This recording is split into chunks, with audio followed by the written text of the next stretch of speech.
ਚਿੰਤਾ ਦਾ ਤਿਆਗ ਕਰੋ। ਚਿੰਤਾ ਤੁਰ ਅਤੇ ਭੈਗ੍ਰਸਤ ਮਨ ਕਿਸੇ ਵੀ ਆਦਮੀ ਦੇ ਕੁਦਰਤੀ ਗੁਣਾਂ ਨੂੰ ਪ੍ਰਗਟ ਹੋਣ ਤੋਂ ਰੋਕ ਦਿੰਦਾ ਹੈ, ਉਸ ਦੇ ਵਿਕਾਸ ਨੂੰ ਹੀ ਵਿਰੋਧੀ ਕਰ ਦਿੰਦਾ ਹੈ, ਉਸ ਨੂੰ ਦੱਬੂ ਜਿਹਾ ਬਣਾ ਦਿੰਦਾ ਹੈ ਅਤੇ ਇਸੇ ਕਾਰਨ ਅਜਿਹੇ ਆਦਮੀ ਆਪਣੇ ਆਪ ਨੂੰ ਪੂਰੀ ਤਰ੍ਹਾਂ ਪ੍ਰਗਟ ਨਹੀਂ ਕਰ ਸਕਦੇ, ਹਮੇਸ਼ਾ ਡਰਦੇ, ਦੱਬਦੇ, ਝਿਜਕਦੇ ਰਹਿੰਦੇ ਹਨ ਅਤੇ ਅਕਸਰ ਸਨਕੀ ਕਹਾਉਂਦੇ ਹਨ। ਦੁੱਖ ਸੁੱਖ ਜੀਵਨ ਦੀਆਂ ਦੋ ਭਾਵਨਾਵਾਂ ਹਨ। ਦੁੱਖ ਸੁੱਖ ਵਿੱਚ ਸਾਡੀ ਸੋਚ ਦਾ ਅੰਤਰ ਹੈ। ਦੁੱਖ ਦੇ ਪਲਾਂ ਵਿੱਚ ਅਸੀਂ ਕਾਇਰ ਹੋ ਜਾਂਦੇ ਹਾਂ, ਸਾਡੀ ਬੁੱਧੀ ਦਾ ਸੰਤੁਲਨ ਵਿਗੜ ਜਾਂਦਾ ਹੈ ਅਤੇ ਉਦੋਂ ਇਸ ਦਾ ਪ੍ਰਭਾਵ ਸਾਡੇ ਕੰਮਾਂ ਤੇ ਵੀ ਪੈਂਦਾ ਹੈ।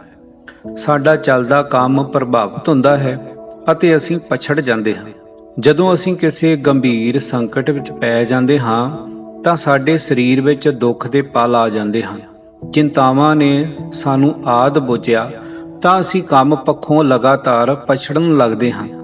ਚਿੰਤਾ ਸਾਡੇ ਜੀਵਨ ਵਿੱਚ ਬਿਲਕੁਲ ਉਸੇ ਤਰ੍ਹਾਂ ਹੈ ਜਿਸ ਤਰ੍ਹਾਂ ਖਿੜੇ ਹੋਏ ਫੁੱਲਾਂ ਵਿੱਚ ਝਾੜ ਬੂਟੀ ਉੱਗ ਜਾਵੇ ਤਾਂ ਫੁੱਲ ਵਾਲੇ ਪੌਦਿਆਂ ਦਾ ਵਿਕਾਸ ਰੁਕ ਜਾਂਦਾ ਹੈ। ਇਹੀ ਹਾਲ ਸਾਡੇ ਮਨ ਦਾ ਹੈ। ਜੇਕਰ ਉਸ ਵਿੱਚ ਭੈ, ਚਿੰਤਾ, ਨਿਰਾਸ਼ਾ, ਘਿਰਣਾ, ਈਰਖਾ, ਵੈਰ ਵਿਰੋਧ ਆਦਿ ਵਿਚਾਰਾਂ ਦੀ ਘਾਹ ਬੂਟੀ ਉੱਗ ਜਾਂਦੀ ਹੈ ਤਾਂ ਉੱਤਮ ਵਿਚਾਰਾਂ ਦੇ ਫੁੱਲ ਕਿਵੇਂ ਖਿੜ ਸਕਦੇ ਹਨ। ਚਿੰਤਾ ਚਿਤਾ ਸਮਾਨ ਹੈ। ਇਹ 2.5 ਅੱਖਰਾਂ ਦਾ ਸ਼ਬਦ ਪਤਾ ਨਹੀਂ ਕਿੰਨੇ ਹੀ ਘਰ ਤਬਾਹ ਕਰ ਚੁੱਕਾ ਹੈ। ਜਿਸ ਤਰ੍ਹਾਂ ਭੇਡਾਂ ਦੇ ਝੁੰਡ ਨੂੰ ਕੋਈ ਸ਼ੇਰ ਘੇਰ ਲਵੇ ਤਾਂ ਉਹ ਚੀਕ ਪੁਕਾਰ ਕਰਦੀਆਂ ਹਨ, ਬਿਲਕੁਲ ਉਸੇ ਤਰ੍ਹਾਂ ਦੀ ਆਵਾਜ਼ ਚਿੰਤਾ ਸ਼ਬਦ ਕਹਿਣ ਲੱਗਿਆਂ ਆਉਂਦੀ ਹੈ। ਕਿਸੇ ਵਿਦਵਾਨ ਦੇ ਅਨੁਸਾਰ ਕਿਸੇ ਪੁਰਸ਼ ਦੀ ਮਰਦਾਨਗੀ ਅਤੇ ਨਾਰੀ ਦੇ ਨਾਰੀਪਨ ਦਾ ਨਾਸ਼ ਕਰਨ ਲਈ ਇਹ ਇੱਕ ਸ਼ਬਦ ਹੀ ਕਾਫੀ ਹੈ, ਚਿੰਤਾ। ਚਿੰਤਾ ਇੱਕ ਅਜਿਹੀ ਜੋਕ ਹੈ ਜੋ ਸਿਰਫ ਸਾਡੇ ਸਰੀਰ ਦਾ ਹੀ ਨਹੀਂ ਬਲਕਿ ਜੀਵਨ ਦੀਆਂ ਸਾਰੀਆਂ ਆਸਾਂ ਉਮੀਦਾਂ ਦਾ ਲਹੂ ਚੂਸ ਲੈਂਦੀ ਹੈ, ਸਾਨੂੰ ਰਾਹ ਤੋਂ ਭਟਕਾ ਦਿੰਦੀ ਹੈ ਅਤੇ ਨਿਰਾਸ਼ਾ ਦੇ ਹਨੇਰਿਆਂ ਵਿੱਚ ਗਰਕ ਕਰ ਦਿੰਦੀ ਹੈ। ਇਹ ਇੱਕ ਅਜਿਹਾ ਭਿਅੰਕਰ ਸੁਪਨਾ ਹੈ ਜੋ ਸਾਡੇ ਸਾਰੇ ਚੰਗੇ ਗੁਣਾਂ ਨੂੰ ਨਸ਼ਟ ਕਰਕੇ ਸਾਡੇ ਜੀਵਨ ਦੀ ਬਸੰਤ ਨੂੰ ਭੰਗ ਕਰ ਦਿੰਦਾ ਹੈ। ਕਿਸੇ ਵੀ ਘਰ ਪਰਿਵਾਰ ਦੀ ਪ੍ਰਸੰਨਤਾ ਅਤੇ ਸ਼ਾਂਤੀ ਨੂੰ ਭੰਗ ਕਰਨ ਵਿੱਚ ਚਿੰਤਾ ਦਾ ਬਹੁਤ ਵੱਡਾ ਹੱਥ ਹੁੰਦਾ ਹੈ। ਆਮ ਤੌਰ ਤੇ ਇਹ ਦੇਖਿਆ ਗਿਆ ਹੈ ਕਿ ਜਦੋਂ ਅਸੀਂ ਆਪਣੇ ਮਿੱਤਰਾਂ ਜਾਂ ਸੰਬੰਧੀਆਂ ਨੂੰ ਮਿਲਦੇ ਹਾਂ ਤੇ ਆਪਣੇ ਦੁੱਖਾਂ ਮੁਸੀਬਤਾਂ ਦੀ ਚਰਚਾ ਪਹਿਲਾਂ ਕਰਨ ਲੱਗਦੇ ਹਾਂ, ਭਾਵ ਜਾਂ ਤਾਂ ਅਸੀਂ ਇਕੱਲੇ ਜਾਂ ਫਿਰ ਸਾਡਾ ਮਿੱਤਰ ਵੀ ਆਪਣਾ ਰੋਣਾ ਲੈ ਕੇ ਬੈਠ ਜਾਂਦਾ ਹੈ। ਪਤਾ ਨਹੀਂ ਕਿਉਂ ਉਸ ਸਮੇਂ ਅਸੀਂ ਉਸ ਨਾਲ ਪ੍ਰੇਮ ਭਰੀਆਂ ਗੱਲਾਂ ਨਹੀਂ ਕਰ ਸਕਦੇ। ਇੱਕ ਤੋਂ ਬਾਅਦ ਹਰ ਦੂਜੀ ਚਰਚਾ ਵੀ ਮਾੜੀ ਅਤੇ ਚਿੰਤਾਮਈ ਹੀ ਹੁੰਦੀ ਹੈ। ਪਰ ਅਜਿਹਾ ਕਰਨ ਨਾਲ ਅਸੀਂ ਆਪਣੀ ਦਰਿਦਰਤਾ, ਕਮਜ਼ੋਰੀ ਅਤੇ ਨਿਰਾਸ਼ਾ ਦਰਸਾਉਂਦੇ ਹਾਂ। ਜੇਕਰ ਅਸੀਂ ਅਜਿਹੀਆਂ ਗੱਲਾਂ ਕਰਨ ਨਾਲ ਕੁਝ ਖੱਟ ਨਹੀਂ ਸਕਦੇ ਤਾਂ ਸਾਨੂੰ ਅਜਿਹੀਆਂ ਗੱਲਾਂ ਤੋਂ ਬਚਣਾ ਚਾਹੀਦਾ। ਚੰਗਾ ਹੋਵੇ ਜੇਕਰ ਅਸੀਂ ਆਪਸ ਵਿੱਚ ਅਜਿਹੀਆਂ ਗੱਲਾਂ ਕਰੀਏ ਜਿਨ੍ਹਾਂ ਤੋਂ ਸਾਨੂੰ ਇੱਕ ਦੂਸਰੇ ਲਈ ਸੁੱਖ ਪ੍ਰਾਪਤ ਹੋਵੇ। ਮਨ ਦੀ ਕੁੜੱਤਣ ਕੰਮ ਦੇ ਸਵਾਦ ਨੂੰ ਕੌੜਾ ਬਣਾ ਦਿੰਦੀ ਹੈ। ਖੁਸ਼ੀ ਇੱਕ ਪ੍ਰਸ਼ਾਦ ਵਾਂਗ ਹੈ ਜਿਸ ਨੂੰ ਅਸੀਂ 2 ਹੱਥ ਕਰਕੇ ਲੈਂਦੇ ਹਾਂ ਅਤੇ ਸਭ ਨੂੰ ਵੰਡ ਕੇ ਖਾਂਦੇ ਹਾਂ। ਅਨੇਕਾਂ ਲੋਕ ਪ੍ਰਸੰਨਤਾ ਦਾ ਪ੍ਰਸ਼ਾਦ ਘਰ ਘਰ ਵੰਡਦੇ ਹਨ। ਅਜਿਹੇ ਲੋਕ ਇੱਕ ਮਿਸਾਲ ਹਨ। ਇੱਕ ਮਾਤਾ ਦਾ ਕਹਿਣਾ ਹੈ, ਜੇਕਰ ਉਹ ਆਪਣੇ ਬੱਚਿਆਂ ਦੀ ਚਿੰਤਾ ਨਾ ਕਰੇ ਤਾਂ ਉਹਨਾਂ ਦੀ ਠੀਕ ਤਰ੍ਹਾਂ ਦੇਖਭਾਲ ਨਹੀਂ ਕਰ ਸਕਦੀ। ਅਕਸਰ ਮਾਵਾਂ ਇਹ ਸੋਚਦੀਆਂ ਹਨ ਕਿ ਉਹਨਾਂ ਦਾ ਬੱਚਾ ਕਿਤੇ ਡਿੱਗ ਨਾ ਜਾਵੇ, ਕਿਤੇ ਉਹ ਕਿਸੇ ਚੀਜ਼ ਹੇਠ ਨਾ ਆ ਜਾਵੇ, ਕਿਤੇ ਛੋਟਾ ਬੱਚਾ ਜ਼ਮੀਨ ਤੋਂ ਕੋਈ ਕੀੜਾ ਪਤੰਗਾ ਚੁੱਕ ਕੇ ਮੂੰਹ ਨਾ ਪਾ ਲਵੇ। ਪਹਿਲਾਂ ਮਾਵਾਂ ਆਪਣੇ ਬੇਟੇ ਬੇਟੀਆਂ ਦੀ, ਫਿਰ ਪੋਤੇ ਪੋਤੀਆਂ ਦੀ, ਇੱਥੋਂ ਤੱਕ ਕਿ ਗੁਆਂਢ ਦੇ ਬੱਚਿਆਂ ਦੀ ਵੀ ਚਿੰਤਾ ਰੱਖਦੀਆਂ ਹਨ। ਜੋ ਮਨੁੱਖ ਦੂਜਿਆਂ ਵਿੱਚ ਆਪਣੇ ਆਪ ਨੂੰ ਅਤੇ ਆਪਣੇ ਵਿੱਚ ਦੂਜਿਆਂ ਨੂੰ ਵੇਖਦਾ ਹੈ, ਉਹ ਆਪਣੇ ਇਸ ਪ੍ਰਕਾਰ ਦੇ ਸੁਭਾਅ ਕਾਰਨ ਚਿੰਤਾ, ਭੈ ਅਤੇ ਸੰਦੇਹ, ਸ਼ੱਕ ਤੋਂ ਉੱਪਰ ਉੱਠ ਜਾਂਦਾ ਹੈ। ਮਾਫ਼ ਕਰ ਦੇਣਾ ਮਨੁੱਖ ਦਾ ਗਹਿਣਾ ਹੈ। ਮਾਫ਼ ਕਰਨਾ ਇੱਕ ਅਜਿਹੀ ਭਾਵਨਾ ਹੈ ਜੋ ਸਾਨੂੰ ਹਰ ਪ੍ਰਕਾਰ ਦੇ ਡਰ ਤੋਂ ਮੁਕਤੀ ਪ੍ਰਦਾਨ ਕਰਦੀ ਹੈ। ਕੋਈ ਸਾਡਾ ਅਪਮਾਨ ਕਰੇ ਅਤੇ ਅਸੀਂ ਆਪਣੇ ਮਿੱਠੇ ਬੋਲਾਂ ਦੁਆਰਾ ਉਸ ਨੂੰ ਸ਼ਾਂਤ ਕਰ ਦਈਏ, ਕੋਈ ਸਾਡੀ ਨਿੰਦਿਆ ਕਰੇ, ਸਾਨੂੰ ਕਸ਼ਟ ਪਹੁੰਚਾਵੇ ਤੇ ਅਸੀਂ ਉਸ ਨੂੰ ਮਾਫ਼ ਕਰ ਦਈਏ, ਇਹ ਇੱਕ ਬਹੁਤ ਵੱਡੀ ਗੱਲ ਹੋਵੇਗੀ, ਪਰ ਇਹ ਉਹੀ ਵਿਅਕਤੀ ਕਰ ਸਕਦਾ ਹੈ ਜਿਸ ਦਾ ਮਨ ਸ਼ਾਂਤ ਅਤੇ ਦਿਮਾਗ ਸੰਤੁਲਿਤ ਹੋਵੇ। ਮਾਫੀ ਬਹੁਤ ਵੱਡਾ ਦਾਨ ਹੈ। ਜਿਸ ਨੇ ਜੀਵਨ ਵਿੱਚ ਮਾਫ ਕਰਨਾ ਸਿੱਖ ਲਿਆ, ਉਸ ਨੇ ਸਮਝੋ ਸਭ ਕੁਝ ਸਿੱਖ ਲਿਆ। ਛੋਟੇ ਭਾਵੇਂ ਉਹ ਉਮਰ ਵਿੱਚ, ਰੁਤਬੇ ਵਿੱਚ, ਅਹੁਦੇ ਵਿੱਚ ਕਿਸੇ ਤਰ੍ਹਾਂ ਵੀ ਛੋਟੇ ਹੋਣ, ਮਾਫ ਕਰਨਾ ਸਿੱਖੋ, ਕਿਉਂਕਿ ਉਹਨਾਂ ਵਿੱਚ ਤੁਹਾਡੇ ਵਰਗੀ ਪਰਪੱਕ ਬੁੱਧੀ ਨਹੀਂ ਹੈ, ਇਸ ਲਈ ਉਹ ਗਲਤੀਆਂ ਕਰਨਗੇ। ਜੇਕਰ ਉਹ ਬੁੱਧੀ ਵਿੱਚ ਤੁਹਾਡੇ ਬਰਾਬਰ ਹੁੰਦੇ ਤਾਂ ਕੀ ਉਹ ਵੀ ਤੁਹਾਡੇ ਵਰਗਾ ਉੱਚਾ ਅਹੁਦਾ ਨਾ ਪਾ ਲੈਂਦੇ। ਇਸ ਲਈ ਮਾਫ ਕਰਨਾ ਮਹਾਨਤਾ ਹੈ। ਅਨੇਕਾਂ ਆਦਮੀ ਅਜਿਹੇ ਹਨ ਜੋ ਉਮਰ ਭਰ ਆਪਣੇ ਵਿਚਾਰਾਂ ਦੀ ਜੇਲ੍ਹ ਵਿੱਚ ਕੈਦ ਰਹਿੰਦੇ ਹਨ। ਕੀ ਤੁਸੀਂ ਕਦੇ ਸੋਚਿਆ ਹੈ ਕਿ ਅਜਿਹਾ ਕਿਉਂ ਹੈ?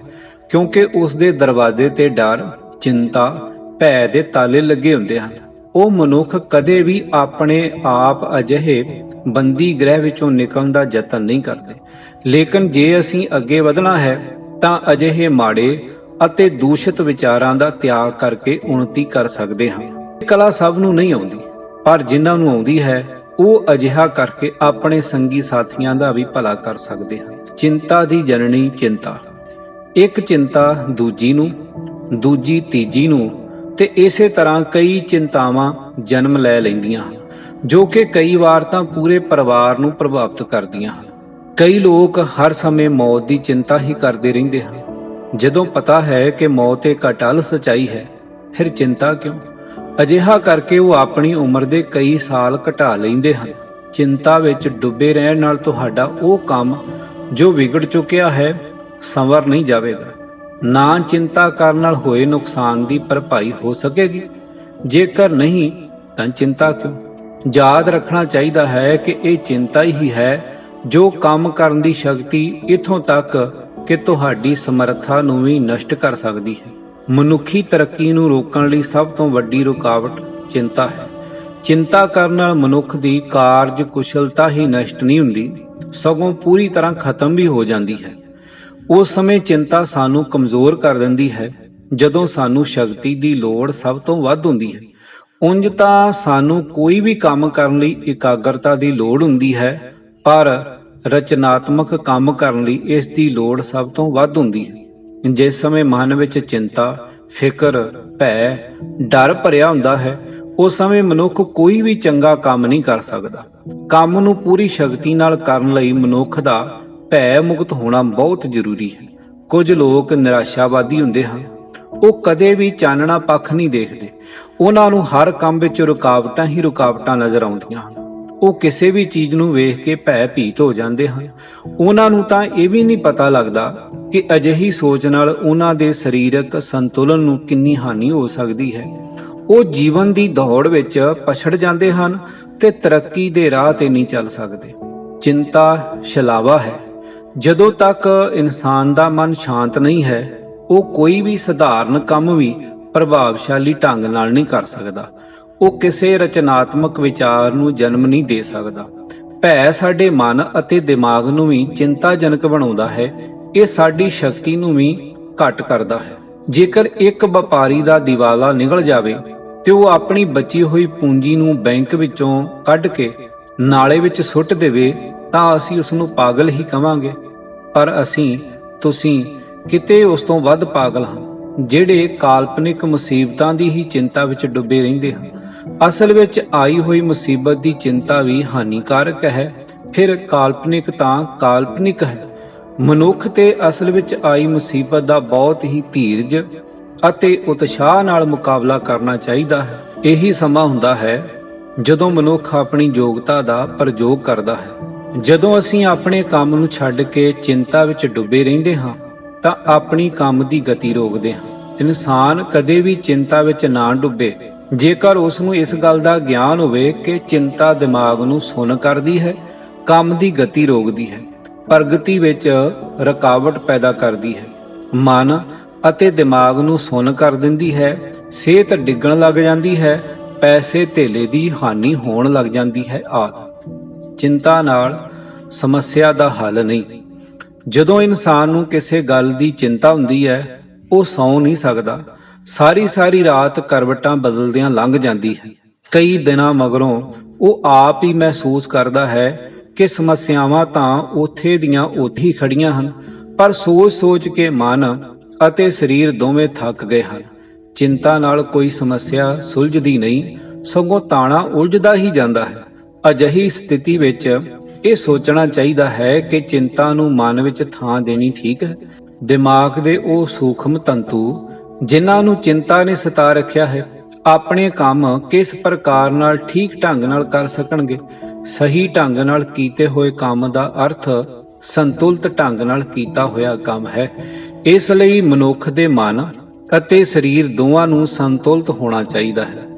ਅਕਸਰ ਇਹ ਕਿਹਾ ਜਾਂਦਾ ਹੈ ਕਿ ਮਨੁੱਖ ਜਿਸ ਵਸਤੂ ਦੀ ਕਾਮਨਾ ਕਰਦਾ ਹੈ ਉਸ ਨੂੰ ਉਹ ਦੇਰ ਸਵੇਰ ਪ੍ਰਾਪਤ ਕਰ ਹੀ ਲੈਂਦਾ ਹੈ, ਪਰ ਜੇਕਰ ਉਸ ਦਾ ਮਨ ਲਗਾਤਾਰ ਭੈ ਅਤੇ ਚਿੰਤਾ ਵਿੱਚ ਡੁੱਬਿਆ ਰਹੇਗਾ ਤਾਂ ਉਸ ਦੀ ਪ੍ਰਾਪਤੀ ਵੀ ਇਹੀ ਹੋਵੇਗੀ। ਇਸ ਤੋਂ ਛੁਟਕਾਰਾ ਪਾਉਣ ਤੋਂ ਬਾਅਦ ਹੀ ਉਹ ਕਿਸੇ ਹੋਰ ਪ੍ਰਾਪਤੀ ਬਾਰੇ ਸੋਚੇਗਾ। ਚਿੰਤਾ ਅਤੇ ਡਰ ਨਾਲ ਸਾਡਾ ਨਾੜੀ ਸੰਸਥਾਨ ਵਿਗੜ ਜਾਂਦਾ ਹੈ ਅਤੇ ਨਾੜੀ ਸੰਸਥਾਨ ਦੇ ਵਿਗੜ ਜਾਣ ਤੇ ਇਸ ਗੱਲ ਦੀ ਪੂਰੀ ਸੰਭਾਵਨਾ ਬਣੀ ਰਹਿੰਦੀ ਹੈ ਕਿ ਡਰ ਸਾਡੇ ਦਿਮਾਗ ਵਿੱਚ ਸਥਾਈ ਰੂਪ ਨਾਲ ਘਰ ਕਰ ਚੁੱਕਾ ਹੈ। ਅਜਿਹਾ ਹੋਣ ਤੇ ਪਾਗਲ ਹੋਣ ਦਾ ਡਰ ਵੀ ਬਣਿਆ ਰਹਿੰਦਾ ਹੈ। ਚਿੰਤਾ ਸਫਲਤਾ ਦੀ ਦੁਸ਼ਮਣ ਹੈ। ਵੱਡੇ ਤੋਂ ਵੱਡੇ ਕਰਮਯੋਗੀ ਲੋਕਾਂ ਦੀਆਂ ਸ਼ਕਤੀਆਂ ਵੀ ਚਿੰਤਾ ਕਾਰਨ ਨਸ਼ਟ ਹੋ ਸਕਦੀਆਂ ਹਨ। ਚਿੰਤਾ ਕਾਰਨ ਸਾਡੀ ਯੋਗਤਾ ਘਟ ਜਾਂਦੀ ਹੈ। ਚਿੰਤਾ ਯੁਕਤ ਰਹਿਣ ਵਾਲੇ ਆਦਮੀ ਨੂੰ ਚਿੰਤਾ ਦਾ ਰੋਗ ਸਥਾਈ ਤੌਰ ਤੇ ਲੱਗ ਜਾਂਦਾ ਹੈ। ਚਿੰਤਾ ਕਾਰਨ ਇਨਸਾਨ ਦਾ ਭਵਿੱਖ ਪੂਰੀ ਤਰ੍ਹਾਂ ਜਾਂ ਅੰਸ਼ਕ ਰੂਪ ਵਿੱਚ ਨਸ਼ਟ ਹੋ ਸਕਦਾ ਹੈ। ਕੀ ਅਜਿਹੇ ਦੁਸ਼ਮਣ ਨੂੰ ਆਪਣੇ ਮਨ ਵਿੱਚ ਥਾਂ ਦੇਣੀ ਠੀਕ ਹੈ? ਭੈ ਜਾਂ ਚਿੰਤਾ ਵਿੱਚ ਫਸੇ ਆਦਮੀ ਪਹਿਲਾਂ ਤਾਂ ਕੋਈ ਕੰਮ ਆਰੰਭ ਹੀ ਨਹੀਂ ਕਰਦੇ। ਜੇਕਰ ਕਰਦੇ ਵੀ ਹਨ ਤਾਂ ਸ਼ੁਰੂ ਕਰਨ ਤੋਂ ਪਹਿਲਾਂ ਹੀ ਰਾਹ ਵਿੱਚ ਆਉਣ ਵਾਲੀਆਂ ਰੁਕਾਵਟਾਂ ਦੀ ਚਿੰਤਾ ਵਿੱਚ ਪੈ ਜਾਂਦੇ ਹਨ। ਉਹ ਕੰਮ ਠੀਕ ਤਰ੍ਹਾਂ ਨਹੀਂ ਕਰ ਸਕਦੇ। ਉਹ ਆਦਮੀ ਜੋ ਕਿੰਨਾ ਵੀ ਯੋਗ ਕਿਉਂ ਨਾ ਹੋਵੇ, ਜੇਕਰ ਉਹ ਚਿੰਤਾਗ੍ਰਸਤ ਹੈ ਤਾਂ ਆਪਣੀ ਉਮਰ ਦੇ ਅੰਤਲੇ ਪੜਾਅ ਤੱਕ ਵੀ ਕੋਈ ਵਿਸ਼ੇਸ਼ ਕਾਰਜ ਨਹੀਂ ਕਰ ਸਕਦਾ। ਅਜਿਹਾ ਹੋਣ ਨਾਲ ਉਸ ਵਿੱਚ ਆਤਮ ਵਿਸ਼ਵਾਸ ਨਿਰੰਤਰ ਘਟਦਾ ਜਾਂਦਾ ਹੈ ਅਤੇ ਯੋਗਤਾ ਨਾਲ ਕੰਮ ਕਰਨ ਦੀ ਸ਼ਕਤੀ ਨਹੀਂ ਰਹਿੰਦੀ। ਚਿੰਤਾ ਦਾ ਇੱਕ ਨਾਮ ਆਤਮ ਵਿਸ਼ਵਾਸ ਦੀ ਕਮੀ ਵੀ ਹੈ। ਦ੍ਰਿੜ ਨਿਸ਼ਠਾ ਆਪਣੇ ਰਸਤੇ ਵਿੱਚ ਕੋਈ ਰੁਕਾਵਟ ਸਹਿਣ ਨਹੀਂ ਕਰ ਸਕਦੀ। ਉਸ ਦਾ ਵਿਸ਼ਵਾਸ ਤਾਂ ਕਰਮ ਕਰਨ ਵਿੱਚ ਹੁੰਦਾ ਹੈ, ਸਖਤ ਮਿਹਨਤ ਕਰਨ ਵਿੱਚ ਹੁੰਦਾ ਹੈ। ਕੰਮ ਦਾ ਉਦੇਸ਼ ਹਮੇਸ਼ਾ ਦ੍ਰਿੜ ਨਿਸ਼ਚਈ ਦੀਆਂ ਅੱਖਾਂ ਸਾਹਮਣੇ ਰਹਿੰਦਾ ਹੈ। ਉਹ ਕਦੇ ਵੀ ਅੱਖ ਵਿਚਾਲੇ ਨਹੀਂ ਰੁਕਦੀ। ਦ੍ਰਿੜ ਨਿਸ਼ਚੇ ਵਾਲਾ ਕਠਿਨਾਈਆਂ ਦੇ ਪਹਾੜ ਵੀ ਪਾਰ ਕਰ ਜਾਂਦਾ ਹੈ। ਕਿਸੇ ਗੱਲ ਦੀ ਚਿੰਤਾ ਕਰਨ ਨਾਲ ਚਿੰਤਾ ਹੋਰ ਵੱਧ ਜਾਂਦੀ ਹੈ। ਘੱਟ ਚਿੰਤਾ ਤੋਂ ਹੋਰ ਵੱਧ ਚਿੰਤਾ ਪੈਦਾ ਹੋ ਜਾਂਦੀ ਹੈ। ਅਰਥਾਤ ਚਿੰਤਾ ਹੀ ਚਿੰਤਾ ਦੀ ਜਨਨੀ ਹੈ। ਚਿੰਤਾ ਸਾਡੇ ਯਤਨਾਂ ਵਿੱਚ ਰੁਕਾਵਟ ਪੈਦਾ ਕਰਦੀ ਹੈ, ਉਸ ਨੂੰ ਅਪੰਗ ਬਣਾ ਦਿੰਦੀ ਹੈ, ਸਾਨੂੰ ਅੱਗੇ ਵਧਣ ਯੋਗ ਨਹੀਂ ਰਹਿਣ ਦਿੰਦੀ। ਤਾਂ ਅਜਿਹੀ ਹਾਲਤ ਵਿੱਚ ਸਾਨੂੰ ਚਾਹੀਦਾ ਹੈ ਉਸ ਨੂੰ ਆਪਣੇ ਜੀਵਨ ਵਿੱਚੋਂ ਬਾਹਰ ਕੱਢ ਦਈਏ, ਉਸ ਨੂੰ ਆਪਣੇ ਲਾਗੇ ਫਟਕਣ ਨਾ ਦਈਏ, ਸਗੋਂ ਉਸ ਦੀ ਥਾਂ ਤੇ ਉਤਸ਼ਾਹ, ਹਿੰਮਤ, ਹੌਸਲਾ, ਧੀਰਜ ਅਤੇ ਬੁੱਧੀਮੱਤਾ ਨੂੰ ਥਾਂ ਦਿਓ। ਜਦੋਂ ਅਸੀਂ ਇਹ ਜਾਣਦੇ ਹਾਂ ਕਿ ਚਿੰਤਾ ਅਤੇ ਡਰ ਸਾਡੀ ਉન્નਤੀ ਵਿੱਚ ਰੁਕਾਵਟ ਦਾ ਕੰਮ ਕਰਦੇ ਹਨ ਤਾਂ ਸਾਨੂੰ ਚਾਹੀਦਾ ਹੈ ਕਿ ਅਸੀਂ ਉਸ ਨੂੰ ਪੂਰੀ ਦ੍ਰਿੜਤਾ ਨਾਲ ਬਾਹਰ ਕੱਢ ਸੁੱਟੀਏ। ਅਜਿਹਾ ਨਹੀਂ ਹੋ ਸਕਦਾ ਕਿ ਅਸੀਂ ਉਮੀਦਾਂ ਤਾਂ ਵੱਡੀਆਂ-ਵੱਡੀਆਂ ਕਰੀਏ ਪਰ ਕੰਮ ਕੋਈ ਨਾ ਕਰੀਏ ਅਤੇ ਕਿਸੇ ਗੱਲ ਮਗਰ ਲੱਗ ਕੇ ਚਿੰਤਾ ਵਿੱਚ ਘੁਲਦੇ ਰਹੀਏ ਤਾਂ ਉન્નਤੀ ਕਿੱਥੋਂ ਕਰ ਸਕਾਂਗੇ। ਲੇਖਕ ਸਟੀਵ ਮਾਰਟਿਨ, ਆਵਾਜ਼ ਗੁਰਜੰਟ ਸਿੰਘ ਰੂਪੋਵਾਲੀ।